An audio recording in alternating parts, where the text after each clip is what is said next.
नमस्कार, capital TV Bihar देख रहे हैं आप। मैं हूं राधिका राज। आज इस स्पेशल स्टोरी में बात होगी बिहार की सियासत की।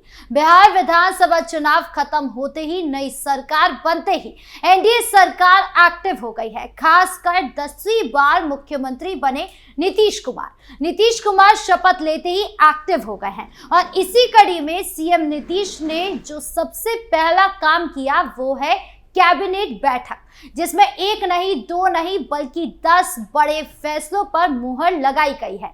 तो क्या कुछ है ये फैसले और कैसे इन फैसलों से विपक्ष की नींद उड़ी है, बताएंगे आपको विस्तार से।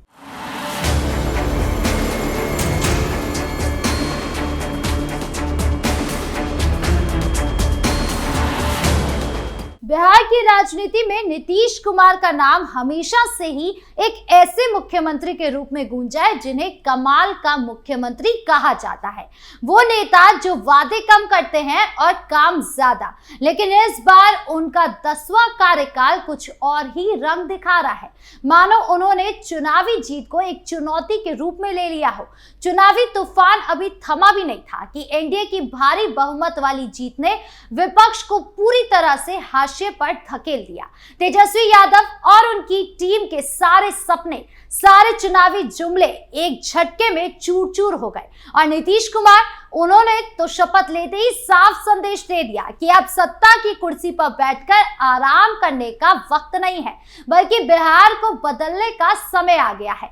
बिना एक पल गवाए उन्होंने पटना सचिवालय में पहली कैबिनेट बैठक बुला ली, जहां सभी मंत्रीगण उनकी अगुवाई में जुटे और उस एक बैठक में 10 से ज्यादा एजेंडे पर मुहर लग गई, जिसने पूरे राज्य में एक नई ऊर्जा का संचार किया। ये फैसले सिर्फ कागजी नहीं है, बल्कि वो विकास की उस नई दिशा को तय करते हैं जो एनडीए के संकल्प पत्र 2025 को जमीनी हकीकत में बदलने वाला वादा करता है। विपक्ष को ये फैसले आईना दिखा रहे कि चुनावी वादे कैसे पूरे किए जाते हैं। और यही वजह है कि आरजेडी कांग्रेस गठबंधन के नेता रातों की नींद हराम कर बैठे हैं।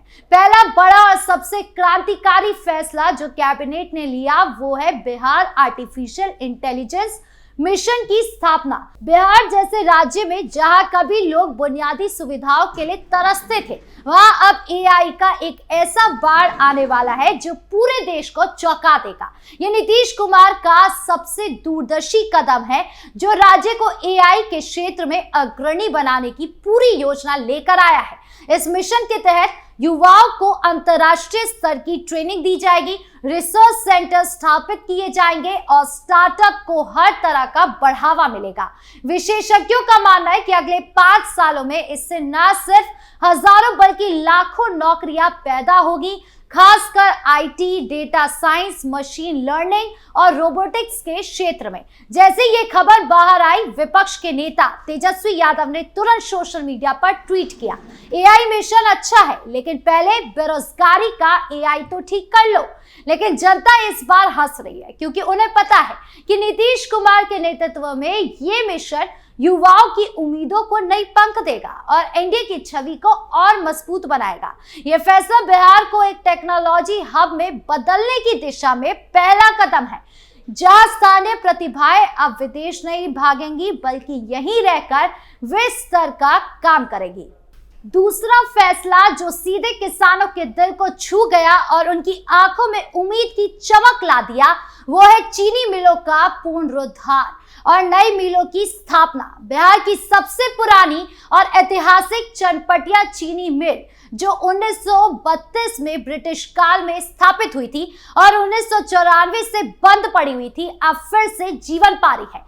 कैबिनेट ने न सिर्फ 9 बंद पड़ी मिलों को चालू करने की हरी झंडी दिखाई है, बल्कि 25 नई आधुनिक मिलें लगाने का भी ऐलान कर दिया है। पश्चिम चंपारण से लेकर अन्य गन्ना बहुल इलाके के किसानों के लिए ये किसी वरदान से कम नहीं है। कम से कम 20,000 परिवारों को रोजी रोटी इससे सीधे मिलेगी। पुरानी मिशनरी से जंग लड़ने, वित्तीय संकटों और बाजार की बदलती परिस्थितियों औद्योगिकों ने इन मिलों को बंद कर दिया था। लेकिन अब केंद्र सरकार के चुनावी वादों को साकार करने के लिए नीतीश कुमार के एक उच्च स्तरीय कमेटी गठित कर दी है। जेडीयू के एक वरिष्ठ नेता ने गर्व से कहा कि यह फैसला अमित शाह के चुनावी वादे को हकीकत में बदल रहा है। विपक्ष के नेता चिल्ला रहे हैं कि यह सिर्फ एक घोषणा है और धरातल पर कुछ नहीं होगा, लेकिन किसान उत्साहित है। वो जानते हैं कि गन्ना की बिक्री से उनकी आय दोगुनी हो सकती है और ये मिलें न सिर्फ चीनी उत्पादन बढ़ाएगी बल्कि सह उत्पादक जैसे एथेनॉल और बिजली भी पैदा करेगी, जो बिहार की अर्थव्यवस्था को मजबूत बनाएगी। तीसरा और चौथा फैसला इंफ्रास्ट्रक्चर को नई ऊंचाइयों पर ले जाने वाले हैं। पूरे 11 नए टाउनशिप का विकास होने वाला है। इसमें 9 प्रमंडलीय मुख्यालयों के अलावा सीतामढ़ी और सोनपुर जैसे इलाकों में सैटेलाइट और ग्रीन फील्ड टाउनशिप बनाए जाएंगे। ये टाउनशिप स्मार्ट सिटी की तर्ज पर डिजाइन किए जाएंगे, जहां आवासीय क्षेत्र, कमर्शियल स्पेस, ग्रीन पार्क और आधुनिक सुविधाओं का सही मिश्रण होगा। नीतीश सरकार का मानना है कि इससे ग्रामीण इलाकों से शहरों की ओर पलायन रुकेगा, स्थानीय अर्थव्यवस्था मजबूत होगी और लोग यही रहकर बेहतर जीवन जी सकेंगे। इसी कड़ी में डिफेंस कॉरिडोर की स्थापना का फैसला भी लिया गया है, जो पूर्वी भारत को एक टेक्नोलॉजी और रक्षा उत्पादन का हब बनाने की दिशा में एक बड़ा कदम है। रक्षा से जुड़े उद्योग लगेंगे, हथियारों और उपकरणों का उत्पादन होगा, जिससे हजार नौकरियां पैदा होगी और बिहार की जीडीपी में उछाल भी आएगा। विपक्ष का यह फैसला खासतौर पर चुपता हुआ नजर आ रहा है, क्योंकि आरजेडी ने चुनावी मैनिफेस्टो में इसी तरह के वादे तो किए थे, लेकिन अब एनडीए इसे जमीनी स्तर पर लागू कर रहा है, जो उनकी रणनीति पर भारी पड़ रहा है। अब पांचवें फैसले की बात करते हैं। सेमीकंडक्टर मैन्युफैक्चरिंग पार्क की स्थापना के लिए एक उच्च स्तरीय कमेटी का गठन हुआ। नीतीश कुमार ने बिहार को सेमीकंडक्टर का हब बनाने का जो सपना देखा, वो अब हकीकत की ओर बढ़ रहा है। 6 महीने में कमेटी की रिपोर्ट आने की उम्मीद है और ये पार्क न सिर्फ टेक्नोलॉजी को बढ़ावा देगा, बल्कि निर्यात और विदेशी निवेश का भी आकर्षित केंद्र बनेगा। छठा फैसला ग्लोबल कैपेबिलिटी सेंटर पर केंद्रित है, जो न्यू एज इकोनॉमी को बूस्ट देने के लिए कमेटी गठित कर रहा है। यह कमेटी वैश्विक कंपनियों को बिहार बुलाने की रणनीति बनाएगी, जिससे आईटी और सर्विस सेक्टर में क्रांति आएगी। 7वां फैसला मेगा टेक सिटी का निर्माण है, जहां पटना और आसपास के इलाकों में एक विशाल टेक हब बनेगा। उद्यमियों से सुझाव लेकर नीति बनाई जाएगी, ताकि ये सिटी न सिर्फ नौकरियां दे बल्कि इनोवेशन का केंद्र बने। 8वां फैसला फिनटेक सिटी का है। बिहार को वैश्विक बैक एंड हब बनाने का प्लान है, जिससे फाइनेंशियल सर्विसेज में लाखों नौकरियां बढ़ेगी।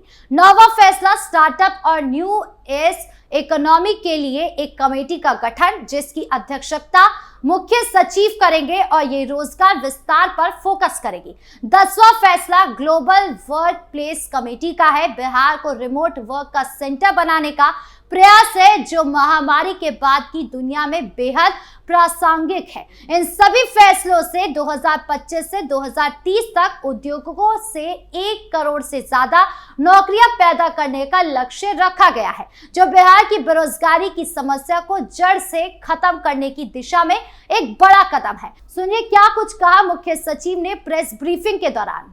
अगला निर्णय है आर्टिफिशियल इंटेलिजेंस को मिशन मोड में काम करने के लिए।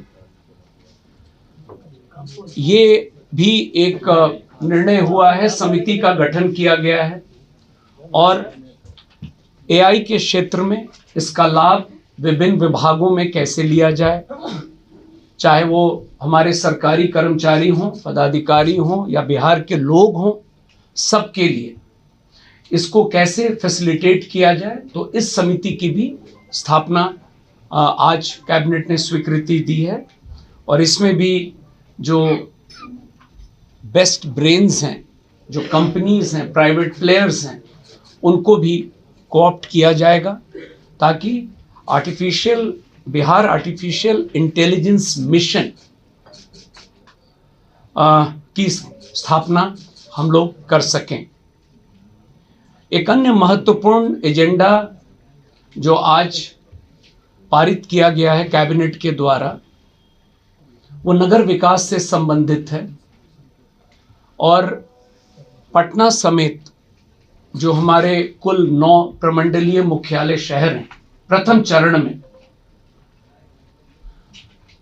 इनके अलावा सोनपुर और सीतामढ़ी में जहां पर माता सीता के मंदिर का निर्माण का काम चल रहा है, वहां पर भी हम लोग सीतापुरम शहर को बसाने के लिए और 9 प्रमंडलीय मुख्यालय और सोनपुर कुल 11 शहरों में प्रथम चरण में हम लोग इसको कैसे करेंगे और क्या मोडस होगा, ये नगर विकास विभाग को यह दायित्व मिला है और यह समिति की भी अध्यक्षता मुख्य सचिव के स्तर पर है और इसमें भी इन मॉडल्स को स्टडी करने के लिए हम लोग, जैसा कि मैंने पूर्व में भी बताया है, ये सारे फैसले विपक्ष की नींद क्यों उड़ा रहा है? क्योंकि आरजेडी और कांग्रेस गठबंधन ने चुनाव में इन्हीं मुद्दों पर वोट मांगे थे।